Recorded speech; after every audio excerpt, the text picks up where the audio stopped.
Hi guys, it is Aoife from Friday's You Died Laughing, and I'm here with a weekly wrap-up. So I got 5 books in total read this week, which is better than my last 2 weeks, though 2 of those books were shorter novellas. But I am getting there, I'm getting my reading done, and I'm enjoying my reading, which is the main thing, isn't it? So as you guys know from last week, I was rereading the Selection trilogy, and I finished that this week by reading the one, which is the 3rd and final book in the original trilogy. Now there is the Heir and the Crown, which is the 2 books like in the follow-up duology, which is like a spin-off, but the first 3, the Selection, the Elite and the One, are like the original trilogy. So this is the final book in the trilogy, and it is my favourite book in the whole trilogy. I really love this book. I gave it more a 4.5 instead of a 5 stars this time round, maybe just because I knew it was going to happen, but I still got all the feelings that I did more or less the first time. As I said before, I love Maxon and America as a couple, and I really like kind of some of the ups and downs they go through in this. I mean, there are times that you do get frustrated, America, as I was saying last week, when it seems so obvious what her choice is and what she really feels, and she just won't seem to come to it herself. But I always remember my first reaction when I was reading this the first time round to this book, and just the shocking things that happened at the very end of it still took me by surprise. And even though I knew they were coming this time, it was still a very powerful moment in the book, and a moment that I feel like is quite unforgettable, and I just think it's really great. So yeah, 4.5, really enjoy these. Again, if anyone hasn't picked these up or is hesitating to pick them up, I would definitely say to do so, because they are just so much fun, really enjoyable, and I really enjoyed my reread of them. So I went from some really nice, entertaining, romantic books to something really dark. I went to a crime thriller next that I got from NetGalley, and it was called 13 by Steve Cavanagh, and this is a crime thriller. This is technically the 4th book in a crime series that is following a defence attorney called Eddie Flynn. It's called the Eddie Flynn series, but you can read this one on its own, because I've not read any of the other books in the series, and I was able to go into this one and read it completely fine on its own. I think maybe all the books are probably written in a way that you could pick up any of them and just read it, because you do get a really good sense of Eddie Flynn as a character without, even though there are all these other books about him, I was able to go in and get a really great sense of character from him from just this book alone. So this is a really interesting crime thriller where we are following 2 different people. We are following the POV of a serial killer, and we know this serial killer is highly intelligent, is extremely planned, extremely dangerous, extremely bloodthirsty, like just some of the stuff he does is just insane, really scary. And then we also have Eddie Flynn, who's this defence attorney, is this really nitty-gritty defence attorney that is really good, but not someone who is like super highly paid or anything. Like, he's the type of defence attorney that has like his ads on like the side of buses or at bus stops and stuff like that. So he's kind of like for the ordinary Joe kind of a defence attorney, but he's really good at his job. And he used to be like a con man before he became a lawyer, so he's actually able to see things in a different way than other lawyers might.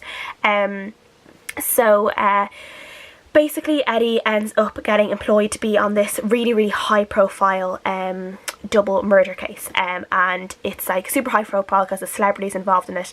And what we know is that the serial killer that we're getting the POV obviously did this murder, but he is on the jury. He's ended up in a way that he is on the jury.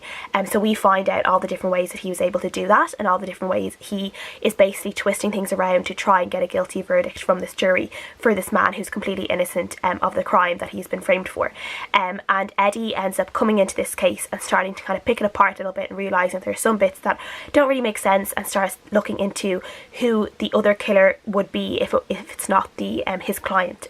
Who else would have killed these people?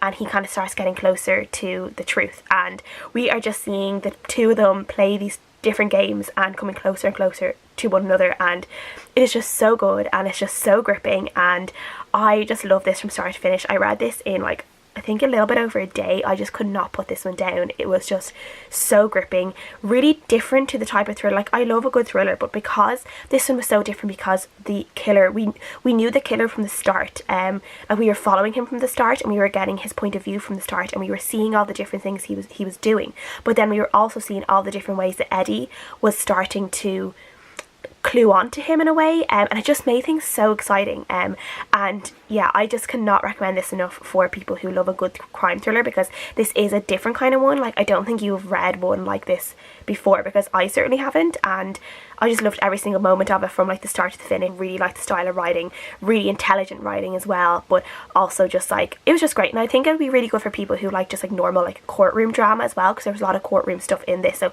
people who maybe like, you know, like How to Get Away with Murder and For the People, like both those Shondaland dramas on TV.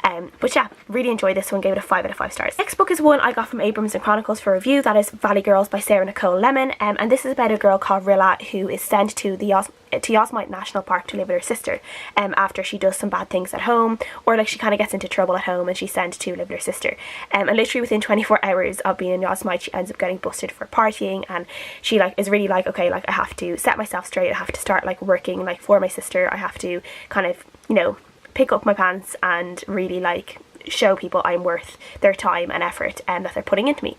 But she ends up kind of befriending these group of climbers, and she ends up discovering a love of climbing herself, and she starts climbing all these like different like mountains and like trails and stuff around Yosemite National Park, and setting her sights on this like really, really difficult one, and kind of just starts like learning a little bit more about herself while she's doing all of this. And she obviously gets into a bit of a romantic relationship and just like becomes better friends with all the different people. And yeah, there were some bits of this that like I really, really enjoyed. There were some like kind of technical parts of it that were like super duper like climbing things that like I wasn't totally interested in, like climbing jargon and climbing equipment and stuff like that. And there was a lot of talk like that I probably could have done without so much of it, considering I don't know that much about climbing. But I'm sure if people are really into climbing they would probably love it.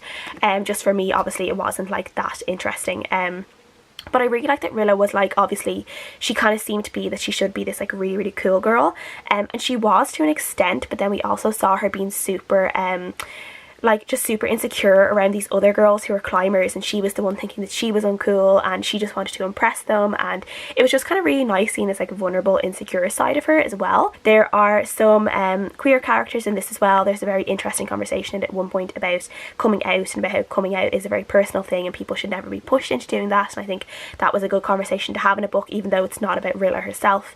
Yeah, so some of the side characters are gay. I also like that this didn't really kind of like, there was like, it didn't shy away from the nitty gritty and like the embarrassing parts that sometimes come with climbing. Like there was a lot of talk about like how climbers have to like, you know, like pee on the side of mountains and like do like their number twos, and like how female climbers sometimes have to like change tampons and menstrual cups like on the side of a mountain, and how they do that and stuff. And I just thought that was a really interesting point to put in, and also one that like, you know, it's real, so like it should be in there, and I just liked that was there.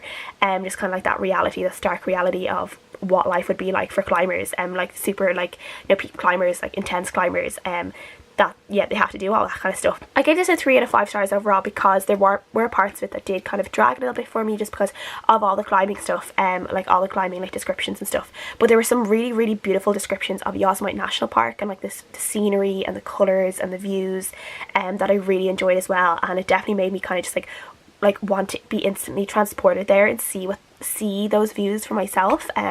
Yeah, so yeah, I did enjoy it. I just didn't like absolutely love it, but I still did enjoy it. The next book I read was Only for the Weekend by Ella Sheridan. This is a kind of new adult novella that I picked up on my phone. It was like on iBooks on my phone. It was just one that was there for free, so I just ended up like picking it up just out of pure curiosity, to be honest. And this is actually really interesting. It was really short, but it is about a girl called Jane who knows that she's a submissive, but she's never been in like a proper kind of dominant, like dom-sub relationship. It's something that she ended up breaking up with her previous boyfriend because he wasn't really into that, and she wants to explore it more. And she ends up, through the help of her friend, she ends up like, I guess like hiring this guy that she doesn't know, or that she thinks she doesn't know, to be like her dom for the weekend in like a safe environment and teach her more about that kind of relationship. But what she doesn't know is that she actually does know the guy that's going to be her dom, and they have like a history from like when she was like 18 years old, and he knows that it's going to be her, but she doesn't know that's him, and it kind of goes from there. So this was interesting. It was just like a bit of fun and a bit of steaminess, like over like just like about 100 pages. So there wasn't like totally much to it, but I did enjoy it for what it was, which was just a bit of fun. So I gave it a 4 out of 5 stars. And then the last book I finished this week was Sand Raiders by T.S. Porter. This is like a fantasy novella that I picked up, also kind of like an erotic one, not super erotic. It has like a male-male relationship. There are some sex scenes, but I wouldn't really actually call this like a super erotic novella, because there wasn't actually that much like steamy like sex scenes in it. But it is about this strange kind of fantasy fantasy world where we were following these kind of raiders. His name is Micah, and he ends up kind of kidnapping this person who was traveling across the desert, and he ends up saving his life, or sparing his life, and bringing him to their home, because they find out that this man is a horticulturist, and they need more people in their gardens, in their home, to kind of like, you know, be able to grow more plants and look after people and that kind of thing for food and stuff. So this guy called Danny ends up being kind of welcomed into the community, but he obviously is kind of a little bit of a prisoner, but like he does have free range, but like there's nowhere really for him to go anyway. But we know that Micah is really attracted to Danny, but Micah is also in a relationship with the leader of this raider, is kind of like their queen, but he's in kind of like a dom-sub relationship with her, but it's also kind of like an open relationship, so he can be with Danny if he wants to, and we kind of see how that all kind of plays out.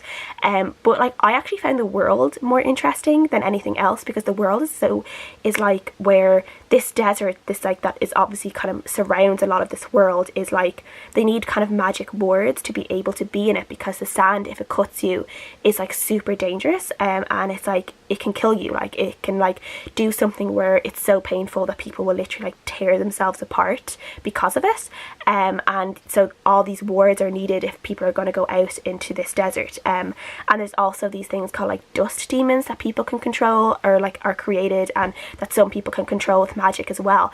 So I just really enjoyed all of that as well, and I actually would have liked more kind of like even a longer novel just set in this world, and like even maybe more novellas set in this world. I don't know if there are, but the world itself seemed really, really interesting. I did like the love and the trust that was really evident in the relationship, like the polyamorous, is that the right word, relationship that was in this as well, and how like the three of them really kind of trusted each other and talked to each other, and there were like these boundaries they knew that they could cross or not cross, and yeah, it was just quite healthy in that respect, I guess, and I did enjoy it. So I gave this like a 4 out of 5 stars as well, probably a 3 out of 5 stars in terms of like the relationships, but then the extra star for the cool fantasy world that I wanted to see more of. So yeah, so that is everything I read this week. Please let me know what you guys think, and I will see you guys again next time. Thanks for watching.